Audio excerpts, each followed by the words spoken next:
Okay, flippers. You got all your canned goods, you're dehydrated, your big buckets of rice. One thing I don't see people talking about is those sweets. You gotta have those ding dongs, ice cream. You know what I'm talking about.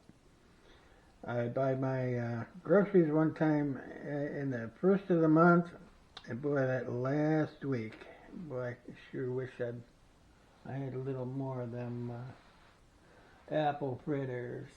Boy, I'm a sucker for those.